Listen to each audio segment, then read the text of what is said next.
అందరికీ నమస్కారం. నేను మీ షణ్ముఖ్. భారతీ సిమెంట్స్ పైన స్థానికుల తిరుగుబాటు, ఇది చంద్రబాబు కుట్రేనా అనేటువంటి అంశం పైన ఈరోజు మనం విశ్లేషణ చేసుకునేటువంటి ప్రయత్నం చేద్దాం.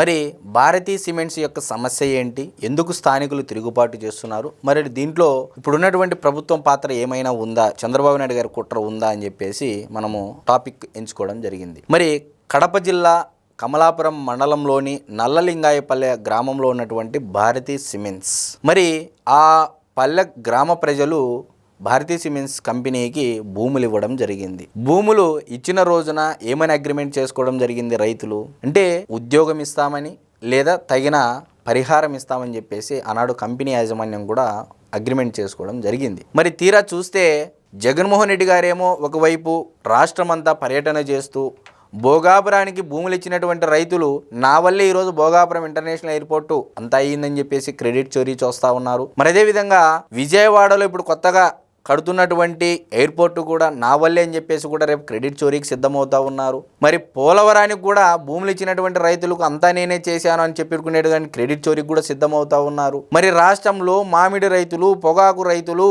మరి అన్నిటికి సంబంధించినటువంటి ఈ ఎర్ర మిర్చికి సంబంధించినటువంటి రైతులు కూడా గుంటూరు మిర్చి రైతులకు కూడా పరామర్శ చేసి ప్రభుత్వం దృష్టికి ప్రజల సమస్యలను తీసుకొని పోతా అని చెప్పేసి ఊకదంపుడు ఉపన్యాసాలు ఇస్తూ రాష్ట్రమంతా పర్యటన చేస్తున్నటువంటి జగన్మోహన్ రెడ్డి గారు మరి రాష్ట్రంలో ఉన్నటువంటి ప్రతి ఒక్క రైతు పక్షపాతి, నిరుద్యోగ పక్షపాతి అని గతంలో ఎంత బాహాటంగా చెప్పినా సరే మరి నేడు ఆ పరిస్థితి నెలకొందా అంటే నల్ల లింగాయపల్లి గ్రామంలో ఉన్నటువంటి ప్రజలే, కడప జిల్లా ప్రజలే, భారతీ సిమెంట్స్కు భూములు ఇచ్చినటువంటి ప్రజలే ఈరోజు భారతీ సిమెంట్స్ పైన కంపెనీ యాజమాన్యం పైన తిరుగుబాటు మొదలయ్యింది.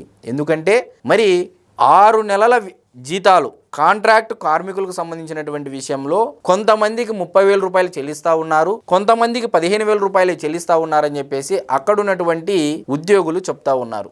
మరి దాదాపు 4 రోజులైంది ఉద్యమం చేస్తా. వాళ్ళు ఏమని ఉద్యమం చేస్తా ఉన్నారు, ఏమని ధర్నా చేస్తున్నారు, ఏమని పోరాటం చేస్తున్నారంటే, అయ్యా మాకు భారతీ సిమెంట్స్ కంపెనీ యాజమాన్యం మొదట్లో మాకు ఒక ఉద్యోగము లేదా తగిన పరిహారం ఇస్తామని చెప్పారు. మరి ఉద్యోగం కొంతమందికి 30,000 ఇస్తున్నారు, కొంతమందికి 15,000 ఇస్తూ ఉన్నారని చెప్పేసి చెప్తా ఉన్నారు. మరి కొన్ని సాకులతో ఈరోజు యాజమాన్యమే మమ్మల్ని విధుల్లో నుంచి తొలగించేటువంటి ప్రయత్నాలు చేసింది. మరి మేము ఇప్పుడు రోడ్డున పడ్డాము. మరి రాష్ట్రమంతా మాజీ ముఖ్యమంత్రి హోదాలో ఉన్నటువంటి జగన్మోహన్ రెడ్డి గారేమో రాష్ట్రమంతా పర్యటన చేస్తూ ఉన్నారు. మరి మాకెందుకు న్యాయం చేయట్లేదని చెప్పేసి సొంత కడప జిల్లా ప్రజలే ఈరోజు జగన్మోహన్ రెడ్డి గారి యొక్క పైన తిరుగుబాటే. భారతీ సిమెంట్స్ ఎవరిదండి? జగన్మోహన్ రెడ్డి గారిది కాదా? భారతీ గారిది కాదా? మరి భారతీ గారిది అంటే జగన్మోహన్ రెడ్డి గారిదే కదా. మరి భారతీ రెడ్డి గారు, జగన్మోహన్ రెడ్డి గారు సొంత కడప జిల్లా ప్రజలకి న్యాయం చేయలేకపోతే రాష్ట్ర ప్రజలకి ఏ విధంగా న్యాయం చేస్తారనేటువంటి చర్చ ఆల్రెడీ కడప జిల్లా ప్రజలలో మొదలైపోయింది. మరి వ్యాన్ పిక్ అని, సెజ్జులని, లేపాక్షి నాలెడ్జ్ హబ్ అని, సరస్వతి పవర్ ఇండస్ట్రీస్ భూములని, మరి అదేవిధంగా బ్రాహ్మణి స్టీల్స్కి సంబంధించినటువంటి భూములు తీసుకోవడంలో దాదాపు 50 నుంచి 60 వేల ఎకరాలు పైన చెప్పినటువంటి భూములేమో మీకు సంబంధించినటువంటి కేటాయించి లోన్లు తీసుకొని దివాలా తీస్తే మరి ఈరోజు కేవలం మిమ్మల్ని నమ్ముకొని, మీ కంపెనీని నమ్ముకొని భూములు ఇచ్చినటువంటి ప్రజలకు చేసేది మేలా అంటే ఏమీ లేదు, అంత డొల్లా అని చెప్పేసి అక్కడ ఉన్నటువంటి స్థానికులే ఈరోజు చెప్తా ఉన్నారు. మరి నిన్న మొన్న కాక ప్రతి ఒక్క విషయంలోనూ క్రెడిట్ చోరీకి సిద్ధమయ్యేటువంటి జగన్మోహన్ రెడ్డి గారు ఈ విషయంలో కూడా క్రెడిట్ చోరీ చేయాలి అని చెప్పేసి స్థానికులు కోరుతా ఉన్నారని చెప్పడంలో ఎటువంటి సందేహము లేదు. మరి దీంట్లో చంద్రబాబు నాయుడు గారు కుట్ర ఉందనేటువంటి అంశానికి వస్తే డెఫినెట్గా జగన్మోహన్ రెడ్డి గారైనా భారతీ సిమెంట్స్ యాజమాన్యమైనా ఖచ్చితంగా ఇది చంద్రబాబు కుట్ర అని చెప్పడంలో మనకి ఎటువంటి ఆశ్చర్యం అవసరం కూడా లేదు. ఎందుకంటే రాష్ట్రంలో ఎవరో ఇద్దరు వ్యక్తులు కొట్టుకొని చచ్చిపోయినా, లేకపోతే వ్యక్తిగత గొడవల కారణంగా, వ్యక్తిగత కక్షల కారణంగా, లేకపోతే జగన్మోహన్ రెడ్డి గారి కారు కింద టైర్ కింద పడి సింగయ్య చనిపోయినటువంటి వ్యక్తి కూడా ఏ విధంగా పడ్డాడు అంటే అది చంద్రబాబు నాయుడు గారు కుట్ర అన్నా కూడా మనం ఆశ్చర్యపోవాల్సినటువంటి అవసరం లేదు. ఎందుకంటే మనం వివేకానంద రెడ్డి గారి హత్య కేసులో చూసాం.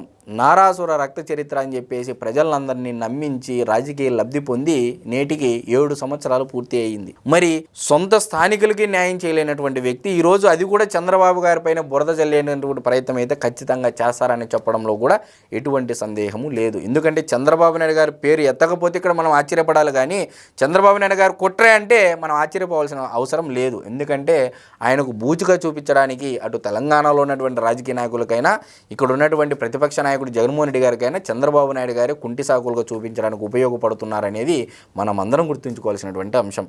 కాబట్టి అతి తొందరలో ఇది ప్రభుత్వం దృష్టికి తీసుకొని వెళ్ళాలని చెప్పేసి అక్కడ స్థానికులు కూడా నిర్ణయం తీసుకోవడం జరిగింది.